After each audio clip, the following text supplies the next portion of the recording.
غلبہ اسلام کا تقاضا ہے۔ میرے دوستو یہ کہیں نہیں لکھا، یہ کتاب اللہ میں لکھا ہے، قرآن پاک میں لکھا ہے، یہ اللہ تبارک و تعالیٰ کا ارشاد۔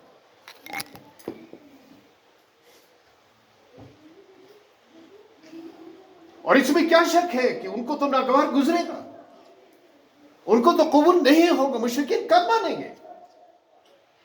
اسلام کے دشمن کب قبول کریں گے اس چیز کو؟ نہیں کریں گے۔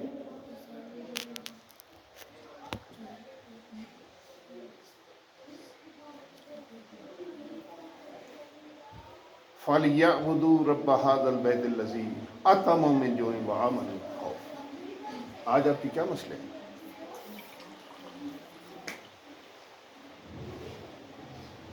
آج آپ کے کیا مسائل ہیں؟ پاکستانی قوم کو کیا مسائل درپیش ہے؟ کیا بھوک نہیں ہے؟ بھوک کا مسئلہ نہیں درپیش۔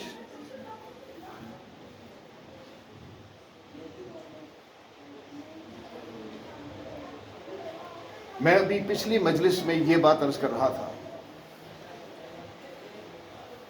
میں اپنی قوم کا کیا منظرنامہ آپ کے سامنے پیش کروں؟ آپ جانتے ہیں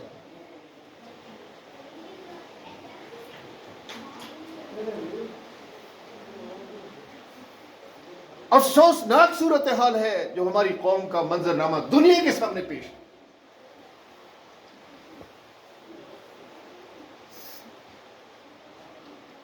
بھوک نہیں رہے گی۔ آپ سوچئے، غور تو کیجئے، آپ بھوک کی جکڑ بندی میں ہیں، کیوں؟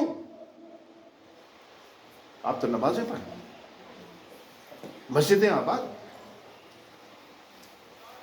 لوگ ادھر متوجہ ہیں، کبھی غور کیا آپ نے؟ کتاب اللہ میں تو ارشاد ہو رہا ہے کہ بھوک نہیں رہے گی، لیکن شرط یہ ہے فَلْيَعْبُدُوا رَبَّ هَذَا الْبَيْتِ، اس گھر کے رب کے بندے بن جاؤ، پھر نہیں رہے گی بھوک۔ اس کا مطلب کیا ہے؟ اس کا مطلب یہ ہے کہ یہ تقاضا پورا نہیں ہو رہا، قرآن پاک کا یہ تقاضا نہیں پورا ہو رہا۔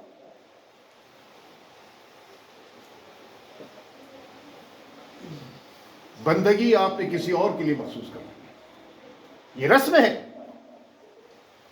یہ اللہ کا وعدہ ہے۔ جب یہ وعدہ ہے تو یہ لازمی پورا ہوگا، شرط ہے۔ فَلْيَعْبُدُوا رَبَّ هَذَا الْبَيْتِ۔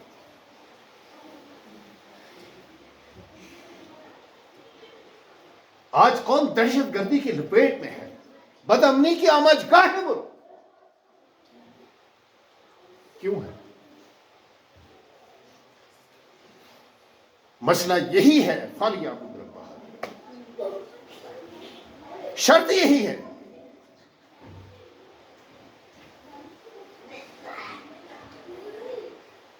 دین کو غالب کرنے کا تقاضا ہے، کتاب اللہ میں دین کو غالب کرنے کا۔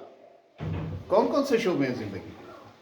معیشت ہے، سیاست ہے، معاشرت ہے، بین الاقوامیت ہے۔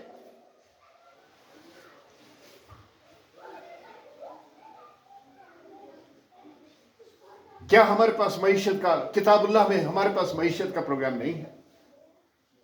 خدا نخواستہ، قطعی طور پر ایسا نہیں ہے، ہم قلاش نہیں ہیں۔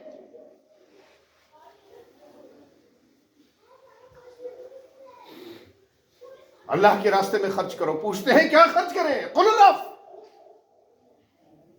نہیں ہے شرط، قل العفو،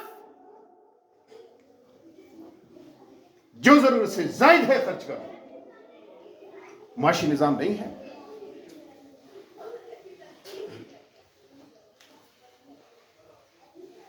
اسلام کا معاشی نظام ہے، سب سے پہلا تقاضا ہے حق معیشت کی مساوات کو قائم کرو۔ حق معیشت کی مساوات کو قائم کرو، اس کا مطلب یہ ہے، پچھلی مجلس میں بھی میں نے عرض کیا تھا، اس کا مطلب یہ ہے کہ ملک میں جتنے وسائل ہیں پوری قوم کا حق ہے۔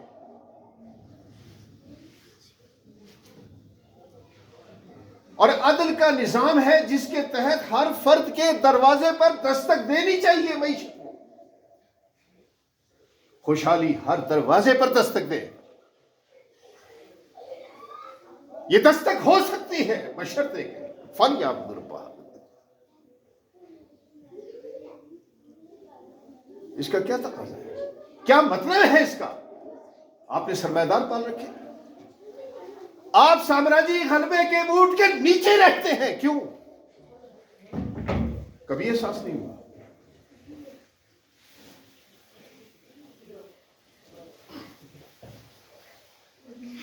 ہم سامراجی غلامی برداشت کرنے پر کیوں مجبور ہیں؟ کیا دین آپ کو اجازت دیتا ہے کہ اس کو قبول کریں؟ آپ تو وعدہ کر رہے ہیں فلیعبدوا رب هذا البیت.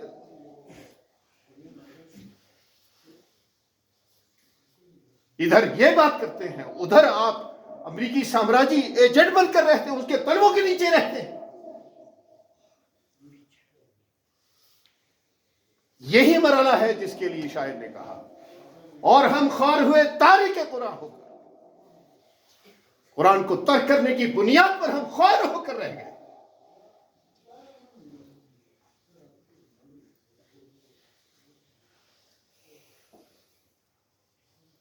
حق معیشت کی مساوات کہ تمام قوم کے ہر فرد کو یہ حق پہنچ جائے، معیشت میں جو اس کا حصہ ہے عدل کے ساتھ اس کو پہنچ جائے. اقتراض دولت حرام ہے، اسلام کا معاشرہ. اقتناز حرام ہے،